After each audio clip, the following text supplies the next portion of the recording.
પ્રિય વિદ્યાર્થીઓ કેમ છો? આજે આપણે સવર્ગ સંયોજનના ત્રીજા લેક્ચરમાં છીએ. બધાએ બે લેક્ચર જોયા હશે, મજા આવી. હવે આજે આપણે કેટલાક પદો વિશે અભ્યાસ કરીએ છીએ. એમાં આપણે આજે મધ્યસ્થ પરમાણુ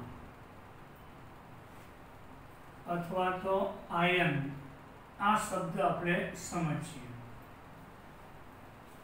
સવર્ગ સ્પીસીસ એટલે ચોરસ કાઉન્સ. સવર્ગ સ્પીસીસ માં સવર્ગ સ્પીસીસ માં આવેલા ચોરસ કાઉન્સની અંદર સ્પીસીસ માં આવેલા પરમાણુ કે આયન કે જેની આસપાસ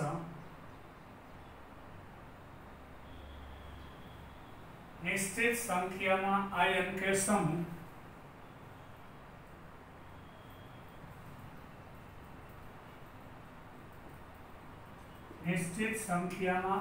કે સમૂહ ચોક્કસ ભૌમિતિક ગોઠવણીમાં બંધિત હોય છે.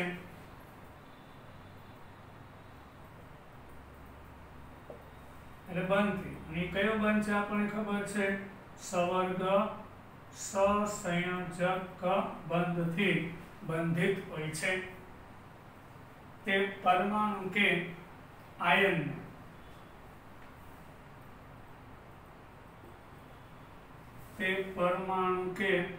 ને મધ્યસ્થ પરમાણુ કે આયન કહેવામાં આવે છે. આપણે ઉદાહરણ લઈએ. દાખલા તરીકે NiCl2H2O4. તો અહીંયા આગળ આખા કૌંસ ઉપર કાંઈ વીજભાર નથી એટલે 0. બધાને ખબર પાણીનો અણુ તટસ્થ હોય. એક ક્લોરીનનો -1 તો 2 નો -2 થાય. તો અહીં 0 કરવા માટે નિકલ ઉપર +2 હોવો જોઈએ. તો અહીંયા જે નિકલ ધાતુનો આયન છે એ આપણો મધ્યસ્થ પરમાણુ થશે. અહીં 2 ક્લોરાઇડ અને 4 પાણીના અણુ તેની સાથે સવર્ગ સસંયોજક બંધથી જોડાય છે.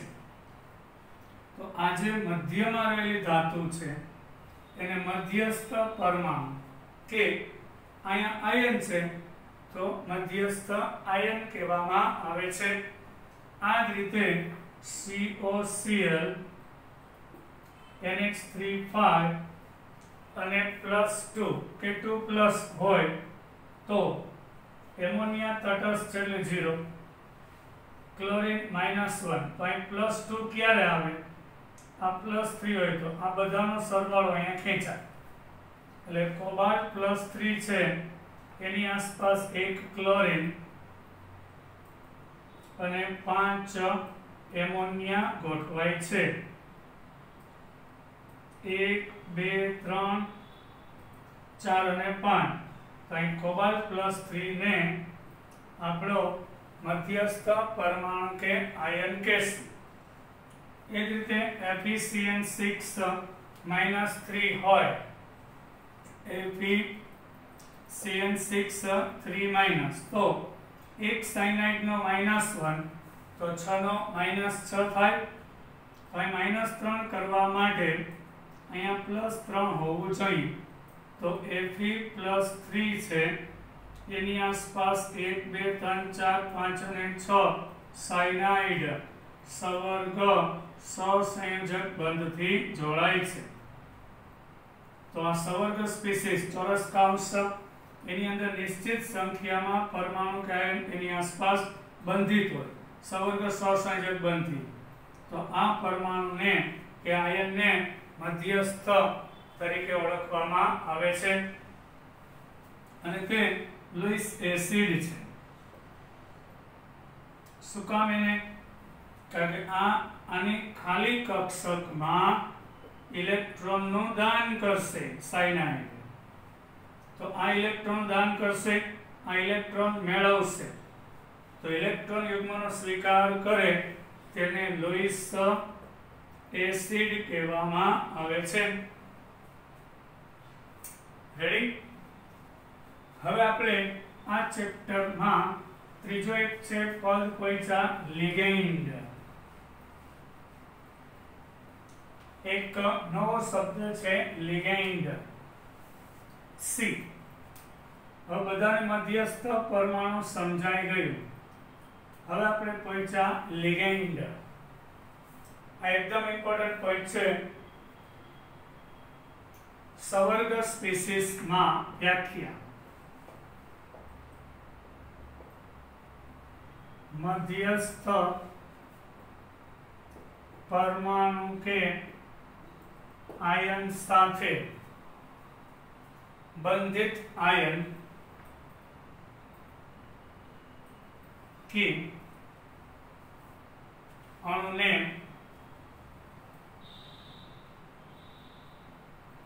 लिगेंड करे छे. એટલે જે ધાતુને ઇલેક્ટ્રોન યુગ્મનું દાન કરે અને સવર્ગ સહસંયોજક બંધથી જોડાય તેને લિગેન્ડ કહેવાય. સવર્ગ સ્પીસીસ એટલે ખબર જ છે બધાને કે ચોરસ કાઉન્સ. આ 0 આ પ્લસ ત્રણ. ત્યાં કોબાલ્ટની જે ખાલી કક્ષક હોય એમાં એમોનિયા પાસે નાઇટ્રોજન પાસે એક ઇલેક્ટ્રોન યુગ્મ છે, તે ધાતુને દાન કરશે અને તે લુઈસ બેઝ કહેવાય છે. આ ઇલેક્ટ્રોન યુગ્મ સ્વીકારશે. આવા 6 એમોનિયા જોડાય છે, તો જે અણુ ધાતુની અંદર સંકીર્ણ આયન સવર્ગ સ્પીસીસ એટલે ચોરસતા એમાં મધ્યસ્થ પરમાણુ કે આયન સાથે બંધિત એટલે કયા બંધી? સવર્ગ સહસંયોજક બંધી. આવા આયન ક્લોરાઇડ હોય તો આયન કે અણુ જે ઇલેક્ટ્રોન યુગ્મનું દાન કરે એને લિગેન્ડ કહેવાય છે. હવે આપણે બુકમાં ડિટેલમાં નથી, હું અહીંયા ભાગ પાડીને તમને બતાવીશ. તો આપણા કોર્સની અંદર પહેલા આવશે એક દંતીય લિગેન્ડ. એક દંતીય લિગેન્ડ સાદા આયન જેવા કે એક દંતીય લિગેન્ડ. એમાં હું પાર્ટ પાડીને બતાવું. બરાબર? જ્યારે લિગેન્ડ ધાતુ સાથે એક ઇલેક્ટ્રોન યુગ્મનું દાન કરીને જોડાય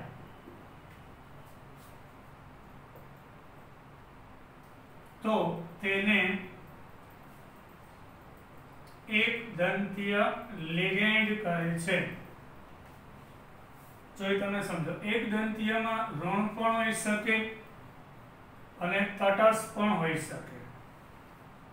એક જ ઇલેક્ટ્રોન યુગ્મનું દાન કરી શકે. હવે એના નામ પણ યાદ રાખજો. Cl- હોય તો એ ક્લોરાઇડ નહીં, ક્લોરાઇડો વંચાય છે. નિયમ છે ઋણ આયન લિગેન્ડ હોય તો પાછળ O લાગે. કાંસની બહાર ક્લોરીન હોય તો ક્લોરાઇડ, અંદર હોય તો જ એને આપણે ક્લોરાઇડો. Br- હોય તો બ્રોમાઇડો, આયોડાઇડો, F- ફ્લોરાઇડો. ઋણાયન લિગેન્ડમાં પાછળ O પ્રત્યય લાગે. નિયમ છે, નોંધ છે, બુકમાં નથી. ઋણ આયનના લિગેન્ડમાં O પ્રત્યય લાગે. ક્લોરાઇડો, બ્રોમાઇડો, આયોડાઇડો, ફ્લોરાઇડો. અહીંયા સાયનાઇડ નહીં, સાયનો વાંચશું. OH- હાઇડ્રોક્સો, હાઇડ્રોક્સાઇડ નહીં, છેલ્લે O આવવો જોઈએ. હાઇડ્રોક્સો. Cl3COO-, આ ઇલેક્ટ્રોન યુગ્મ આ બધા એક એક ઇલેક્ટ્રોન યુગ્મનું દાન કરશે એ બધા એક દંતીય લિગેન્ડ કહેવાય એટલે ધાતુ સાથે એક જ સવર્ગ સહસંયોજક બંધ બનાવશે ધાતુને એક ઇલેક્ટ્રોન યુગ્મ આપે એક જ સવર્ગ સહસંયોજક બંધ બનાવશે હાઇડ્રોક્સો પછી ઓક્સિજન ઉપર વીજભાર ભલે -2 છે પણ દાન એકનું જ કરશે એટલે ઓક્સાઇડ નહીં પણ ઓક્સો વંચાય છે ઓક્સો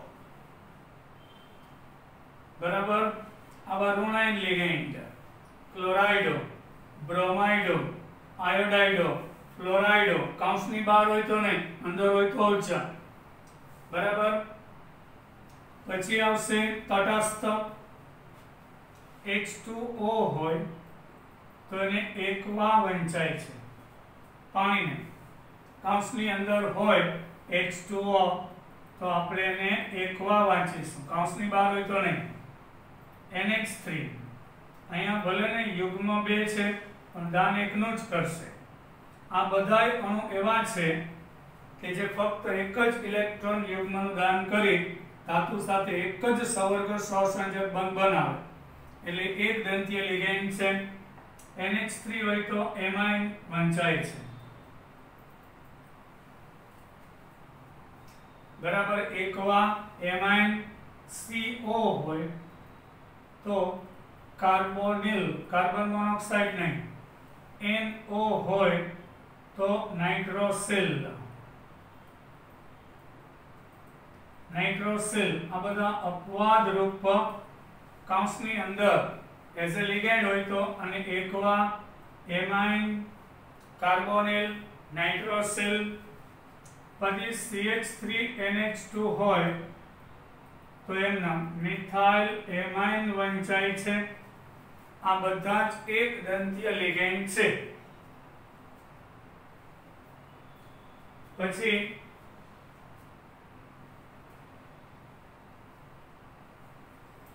આ બધા એક દંતીય લિગેન્ડની વાત થઈ હવે દ્વિદંતીય લિગેન્ડ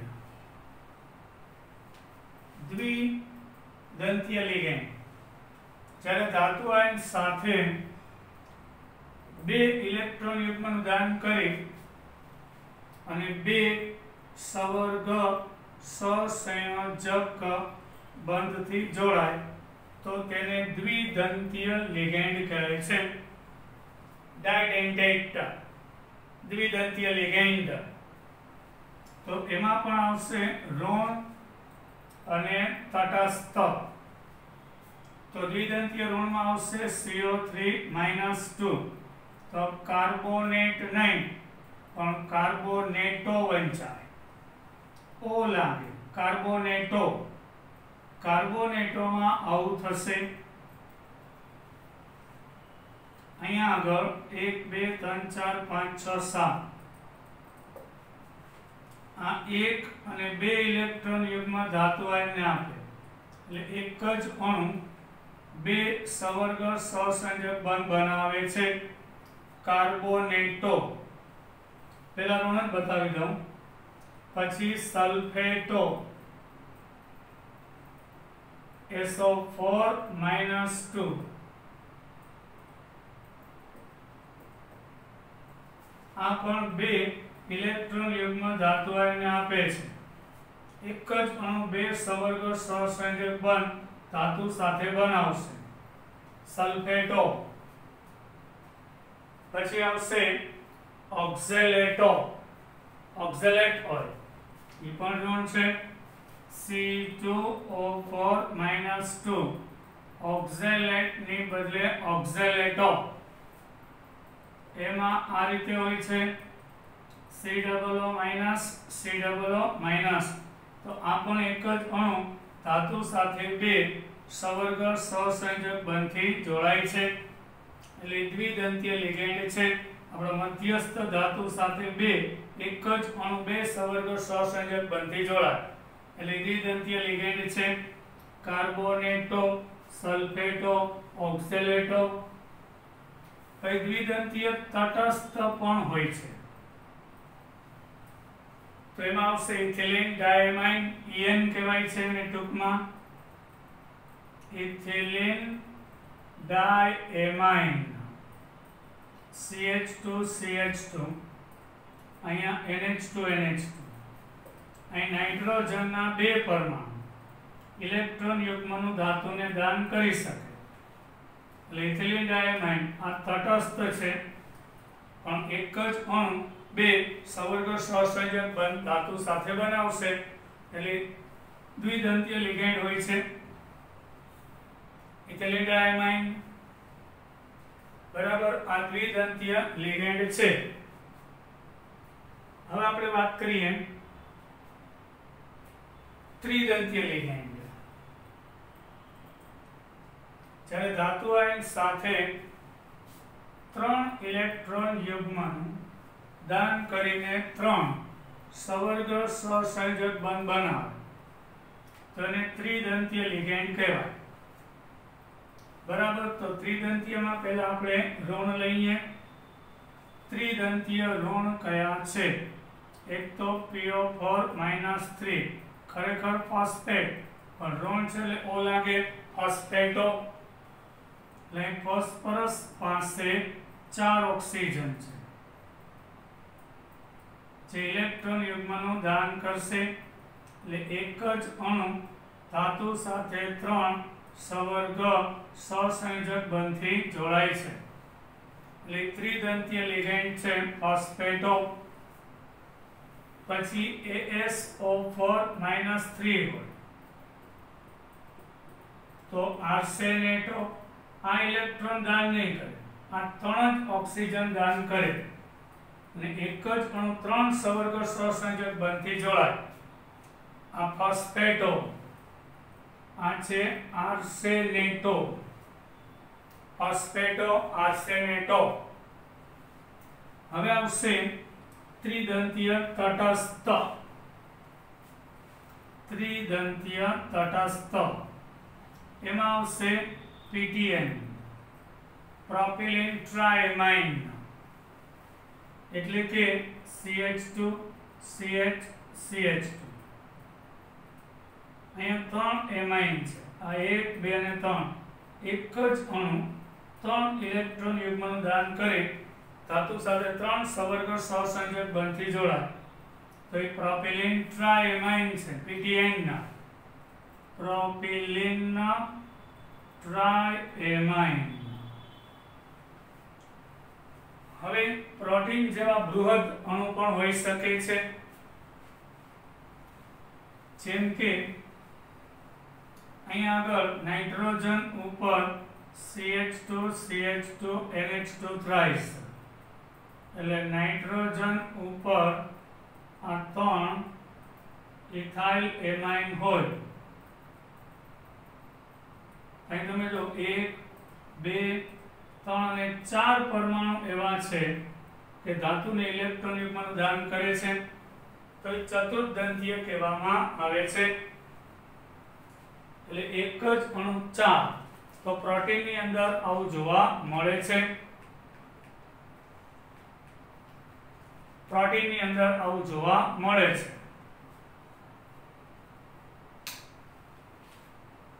બરાબર, તો એને આપણે બહુદંતીય લિગેન્ડ કહીશું. હવે આપણે આ કોર્સમાં છે એક ષટદંતીય લિગેન્ડ. ષટ એટલે 6. જ્યારે ધાતુ આયન સાથે 6 ઇલેક્ટ્રોન યુગ્મનું દાન કરી 6 સવર્ગ સહસંયોજક બંધથી જોડાય તો એને ષટદંતીય લિગેન્ડ કહે છે. 6 ઇલેક્ટ્રોન યુગ્મ આપે યસ, તો આપણા કોર્સમાં એક છે EDTA, ઇથિલિન ડાયમાઇન ટેટ્રાએસિટેટ. આપણે લિગેન્ડની ટૂંકનામ ભણીએ છીએ ઇથિલિન ડાયમાઇન ટેટ્રાએસિટેટ. વીજભાર ભલે -4 પણ એક જ અણુ 6 સવર્ગ સહસંયોજક બંધથી જોડાય. આ બોર્ડમાં ઘણીવાર પૂછાઈ ગયું. CH2CH2 એટલે ઇથિલિન, 2 નાઇટ્રોજન એમાઇન, પછી CH2COO માઇનસ, CH2COO માઇનસ. અહીંયા આગળ ઓક્સિજન, આ 1 આ 2, 4 ઓક્સિજન પરમાણુ અને 2 નાઇટ્રોજન. વીજભાર ભલે -4 છે પણ એની અંદર 4 ઓક્સિજન અને 2 નાઇટ્રોજન ઇલેક્ટ્રોન યુગ્મનું દાન કરી શકે છે, બંધિત થાય છે ધાતુ સાથે. એક જ અણુ 6 બંધ બનાવવા માટે ષડદંતીય ઋણાયન લિગેન્ડ છે. હવે જ્યારે દ્વિ અથવા તો બહુદંતીય લિગેન્ડ, બે અથવા વધુ દાતા પરમાણુ એક સાથે ધાતુ વડે જોડાય ત્યારે કિલેટિંગ લિગેન્ડ કહેવાય છે. એમાં છે કિલેટી લિગેન્ડ. એ તમને સમજાવું. જ્યારે ધાતુ સાથે કે આયન સાથે દ્વિ અથવા બહુદંતીય લિગેન્ડ બંધિત થાય તો તેને કિલેટ લિગેન્ડ કહેવાય. જ્યારે ધાતુ સાથે 2 અથવા વધુ બંધથી બંધિત થાય તેને કિલેટીય લિગેન્ડ કહે છે. એટલે જે લિગેન્ડ 2 કે 2 કરતા વધારે બંધ બનાવે એને કિલેટીય લિગેન્ડ કહેવાય. અને આવા કિલેટીય લિગેન્ડિંગ સમૂહોની સંખ્યાને લિગેન્ડની દંતીયતા કહે છે.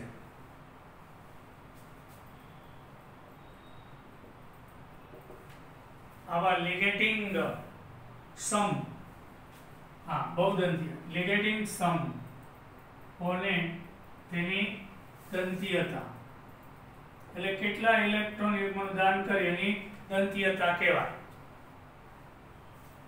આવા સંકીર્ણને કિલેટ સંકીર્ણ કહેવાય. અને આવા સંકીર્ણને કિલેટ સંકીર્ણો કહે છે. જો તમને ઉદાહરણ Pt En twice +2 તો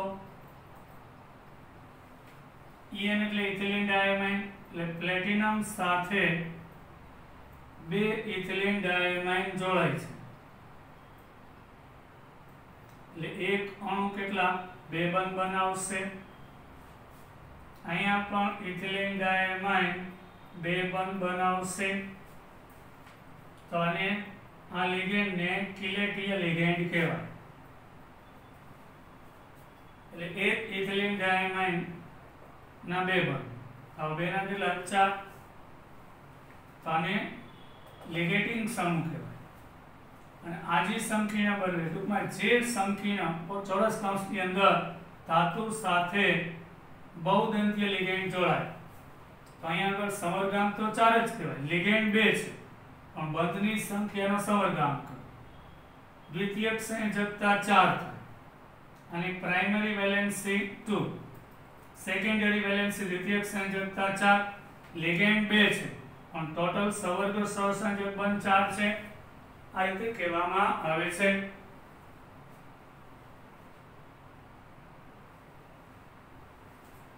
ને આ પ્રકારના એક દંતીય લિગેન્ડ ધરાવતા સમાન પ્રકારના સંકીર્ણ કરતા વધુ સ્થાયી હોવાનું વલણ જોવા મળે છે.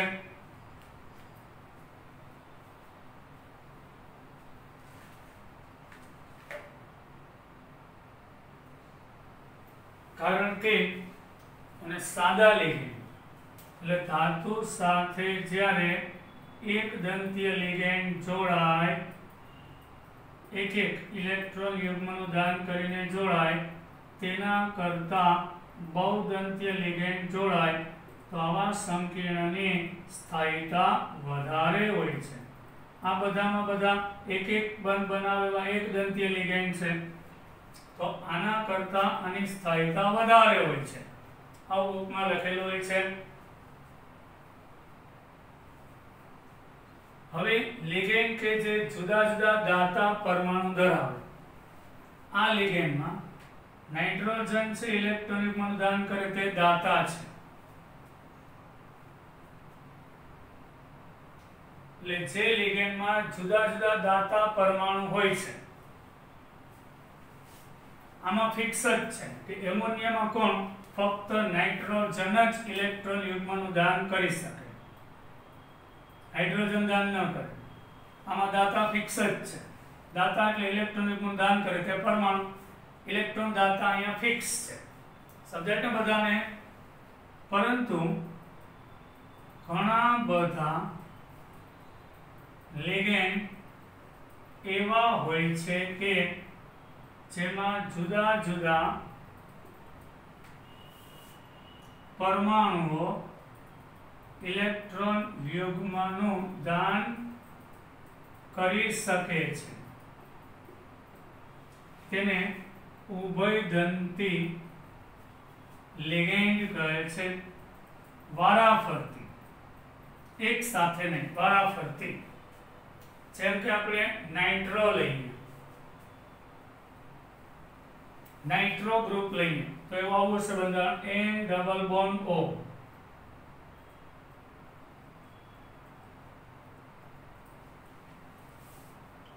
નાઇટ્રો અહીં 2 ને 2 4 અને 1 આ 2 ઇલેક્ટ્રોન. અહીંયા નાઇટ્રોજન પણ ઇલેક્ટ્રોન યુગ્મ આપી શકે, ઓક્સિજન પણ, બે એક સાથે નહીં આપે, છેદદંતી. કા નાઇટ્રોજન આપે ને કા ઓક્સિજન આપે. હવે જ્યારે નાઇટ્રોજન છે એ ધાતુ સાથે, મેટલ સાથે સવર્ગ સહસંયોજક બંધથી જોડાય તો આને નાઇટ્રાઇટો N કહેવાય. નાઇટ્રાઇટો N. અને જે પરમાણુ ઇલેક્ટ્રોન યુગ્મ દાન કરે એને સવર્ગ સ્થળ નિર્દેશ, એટલે કે જે પરમાણુ દ્વારા સવર્ગ સહસંયોજક બંધ બનશે એ પરમાણુને સવર્ગ સ્થળ નિર્દેશ કહેવાય. તો આને આ નાઇટ્રોજન આપે. ધારો કે ઓક્સિજન છે એ મેટલ સાથે ઇલેક્ટ્રોન યુગ્મનું દાન કરીને જોડાય તો આ નાઇટ્રો, નાઇટ્રાઇટો આ છે, આ નાઇટ્રો N નાઇટ્રોજન છે એના દ્વારા ઇલેક્ટ્રોન યુગ્મનું દાન થયું તો એ નાઇટ્રાઇટો N. યસ, નાઇટ્રો પણ કહેવાય અને મેં લખ્યું હતું સાચું જ છે, નાઇટ્રાઇટો N. જ્યારે ઓક્સિજન દાન કરે ત્યારે નાઇટ્રોજન દાન નહીં કરે એટલે ઉભયદંતી, વારાફરતી. NO2 માં નાઇટ્રોજન દાન કરીને જોડાય તો નાઇટ્રાઇટો N કહેવાય. અને અહીંયા NO2 માં ઓક્સિજન દાન કરીને જોડાય તો નાઇટ્રાઇટો O કહેવાય. એ જ રીતે HCN, સલ્ફર સાથે સાયનાઇડ, એમાં સલ્ફર ઇલેક્ટ્રોન યુગ્મનું દાન કરીને જોડાય તો એ થાયોસાયનેટો S. થાયોસાયનેટો S અહીં સલ્ફર દાન કરશે, પણ ધારો કે નાઇટ્રોજનમાં પણ કેપેસિટી, પણ જ્યારે સલ્ફર દાન કરે ત્યારે નાઇટ્રોજન દાન નહીં કરે. હવે નાઇટ્રોજન દાન કરે તો NCS, તો એ થાયોસાયનેટો N કહેવાય. ત્યારે સલ્ફર દાન નહીં કરે. બરાબર. તો આવા લિગેન્ડ એટલે બુક મુજબ ક્યાં છે તો નાઇટ્રાઇટો N, નાઇટ્રાઇટો O, પછી HCl માં સલ્ફર દાન કરે તો થાયોસાયનેટો S અને NCl માં N દાન કરે તો થાયોસાયનેટો N કહેવામાં આવે છે. હવે આપણે પહોંચ્યા સવર્ગ અંક. એને આપણે કોઓર્ડિનેશન નંબર તરીકે ઓળખીએ છીએ.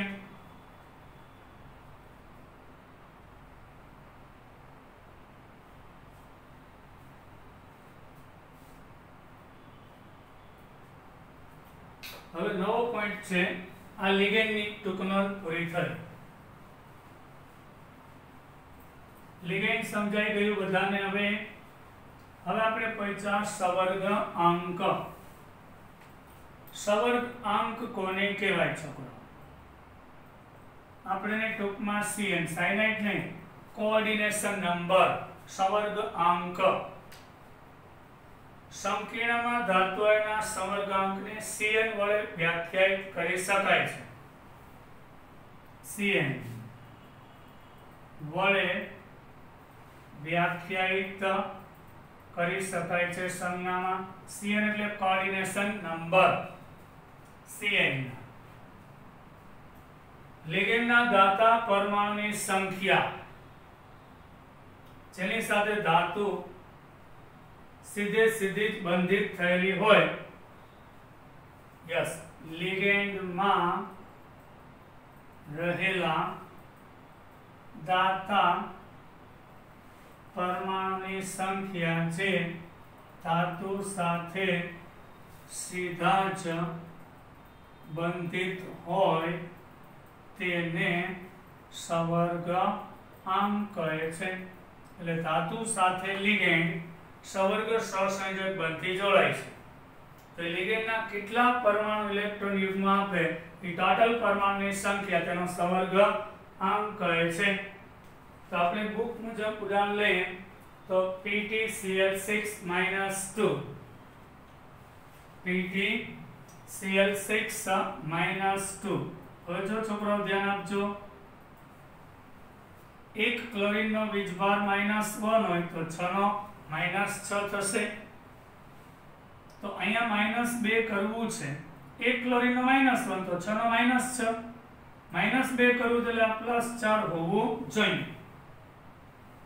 તો અહીં તમે પ્લેટિનમ +4 એટલે મધ્યસ્થ ધાતુ આયન થયું.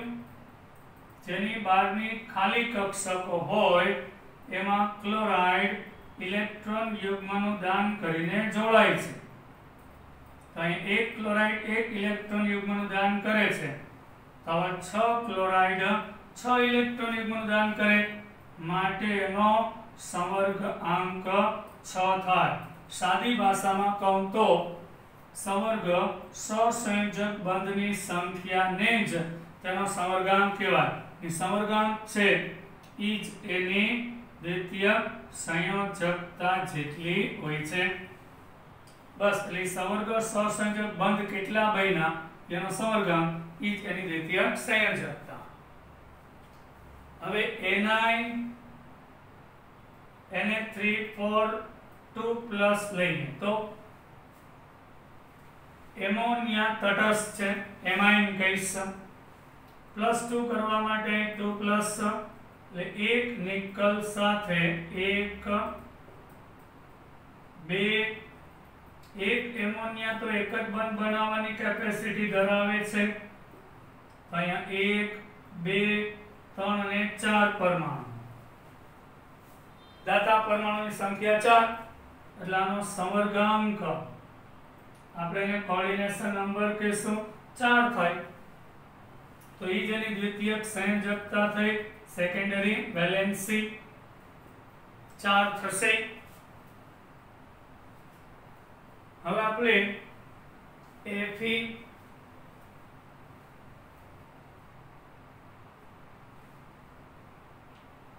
C2O4 -3 Fe oxalate Fe C2O4 -3 આ ઓક્ઝેલેટ છે. તો હમણાં કીધું એક ઓક્ઝેલેટ નો વીજભાર -2 તો 3 નો -6 થાય. તો અહીં સરવાળો -3 કરવા માટે આ 3+ હોવો જોઈએ. 6 એટલે સરવાળો -3 એટલે એક Fe+3 સાથે 3 ઓક્ઝેલેટ છે. હમણાં કીધું એક ઓક્ઝેલેટ 2 બંધ બનાવે છે કારણ કે દ્વિદંતીય છે. આ એક આ 2 આનું બંધારણ છે.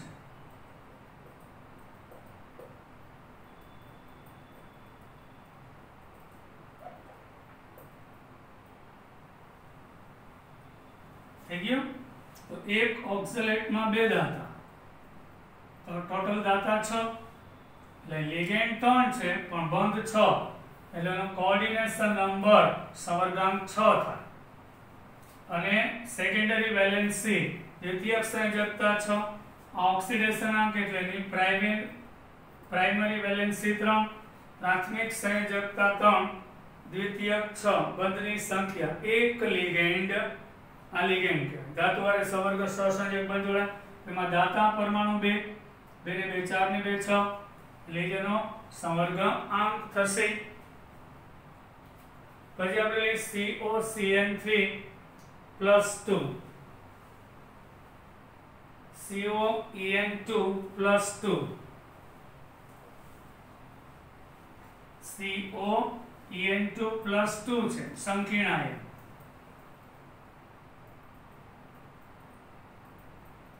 EN3, ચલો EN એટલે કીધું ઇથિલિન ડાયમાઇન, આ તટસ્થ છે એટલે 0, તો અહીંયા 2 પ્લસ હોવું જોઈએ તો જ સરવાળો 2 પ્લસ થાય. તો અહીં કોબાલ્ટ સાથે 1 2 3 4 5 અને 6 બંધ રચા. અહીંયા NH2 NH2 CH2 CH2, આ એક ઇથિલિન ડાયમાઇન, આ બીજું EN એટલે આ ઇથિલિન ડાયમાઇન. પછી આ ત્રીજું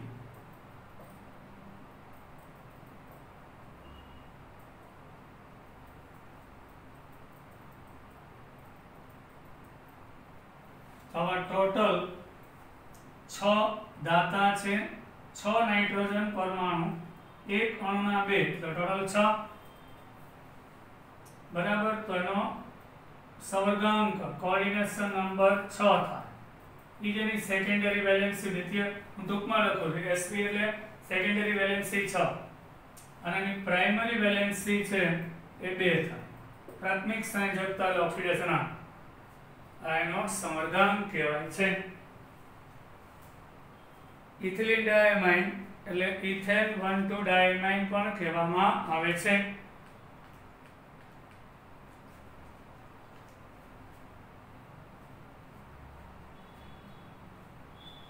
અહીં એક નોંધ છે, અહીં એક નોંધવું જરૂરી છે કે મધ્યસ્થ પરમાણુ કે આયનનો સવર્ગાંક સિગ્મા બંધની સંખ્યા માત્રથી જ નક્કી થાય. જો પાઈ બંધ લિગેન્ડ અને પરમાણુ સાથે રચાય તો ગણવામાં આવતો નથી. એટલે ધાતુ અને લિગેન્ડ વચ્ચે સિગ્મા બંધને જ ગણવામાં આવે છે. અહીં પાઈ બંધને ધ્યાનમાં લેવામાં આવતો નથી. શું ગણવા માટે? સવર્ગાંકની ગણતરીમાં. ઘણી વાર આપણે આગળ આવશે પાઈબંધ પણ રચે, આ સિગ્મા છે, પાઈબંધ રચાતો તો ધ્યાનમાં લેવામાં આવતો નથી.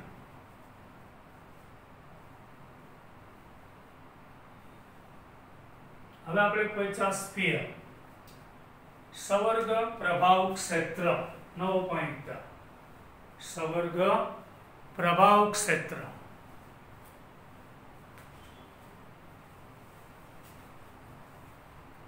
એ શું છે આપણે એની વાત કરીએ. સવર્ગ પ્રભાવ ક્ષેત્ર ABCD જોઈ ગયા. હવે E સવર્ગ પ્રભાવ ક્ષેત્ર. અહીંયા સ્ફિયર બુકમાં લખ્યું છે, એને સંકીર્ણ વર્તુળ કે સવર્ગ વર્તુળ કે ગોળો કહેવામાં આવે છે. હવે તમને કહું મધ્યસ્થ પરમાણુ કે આયન, મધ્યસ્થ પરમાણુ કે આયન અને તેની સાથે જોડાયેલા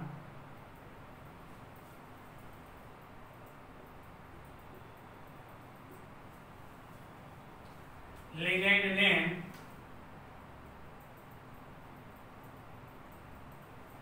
ચોરસ કૌંસમાં સમાવાય છે। આપણને ખબર જ છે બ્રેકેટમાં કોબાલ્ટ સાથે એમાઇન જોડાય એટલે ચોરસ કૌંસમાં એનો સમાવેશ થાય છે। મધ્યસ્થ પરમાણુ કોબાલ્ટ એની સાથે જોડાયેલો લિગેન્ડ એટલે એમોનિયા એને કેમાં લખાય ચોરસ કૌંસમાં લખાય છે અને તેને સામૂહિક રીતે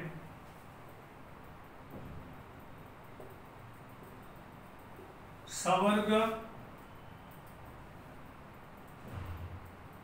પ્રભાવ ક્ષેત્ર નામ આપવામાં આવે છે।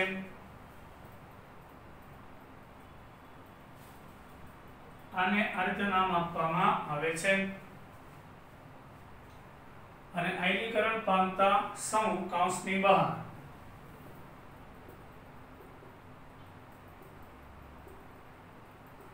આયનીકરણ પામતા સમૂહ કૌંસની બહાર લખાય છે। તેને પ્રતિઆયન કે કાઉન્ટર આયન કહે છે।